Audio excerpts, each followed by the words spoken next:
Hi, I'm Vicky Walls and I'm running for sports officer. So, question 1. Why are you running for sports officer? I'm running for sports officer because I'm passionate about grassroots and disability sport and minority sports. At the moment there is a lot available, but especially with minority sports it's a lot harder for people to get involved because people aren't maybe aware that sports exist, or it's, in the sports fair it's always like really quick, like cram yourself through all of that kind of stuff. So I really want to see if I can help get the minority sports out there and help all the sports, but especially minority sports, make way for, or make things much more available and much more accessible for disabled students. Thank you. So, what are your 3 main policies or goals for your year?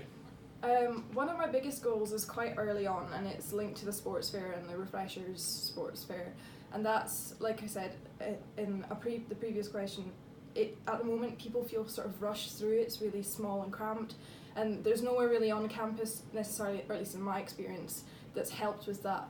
But I'm hoping maybe we could hold it somewhere bigger, like the ASV sports pitches, because then there'll be much more space between each stall. Everyone will be able to go through at a much easier, more calm pace. All the sports will be able to display to a much easier and bigger standard, and we'll be closer to other sporting universities like Loughborough or Edinburgh. Cool. Why are you the best person for the job? I have been involved in sport for a long time, and I've been through sport at a variety of different levels. I started my career as an athlete when I was in about 2nd or 3rd year of high school, but before that I was really not involved in sport, and it was only through minority sport, which is target shooting, that I found something interesting that really worked for me, because my disabilities I struggle with are dyspraxia, ADHD and autistic spectrum disorder. So that means that traditional school sports like hockey or just any sort of team games or ball games I really struggle with. And I know that there must be other people who are in that boat, and that won't stop just because school's over and we're now in university.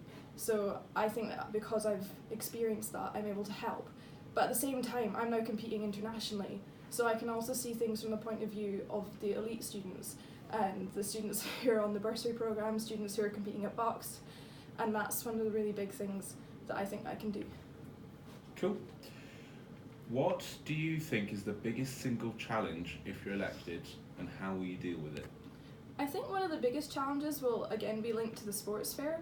It's a really well established event, and at the moment there's not masses that can be done to change it if you're just looking at it. But at the same time, if I can make it a bigger event, if I can make it easier for clubs to promote themselves, if I can make it easier for students to get through without feeling like they're going to die of the heat, or that they're so stressed because everyone's jumping on them to join their club, then I think I will have succeeded. Excellent. So the next question is for sports officer candidates. The sports officer operates quite differently to the other 4 SABs, working in a more operational role and having an office based in ASV. How would you ensure that you maintain a good working relationship and integration with the rest of the team based on King's College campus? Well, I am a strong believer in not staying put.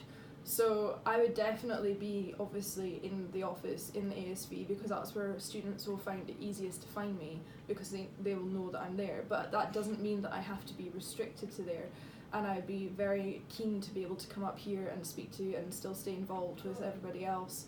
I also know that previous sports presidents, or sports officers even, have set up social media pages. I think Emma Lister did it, and then Neve has done it as well. And so those pages can also integrate and work with ours as a whole, and also the other sabbatical officers.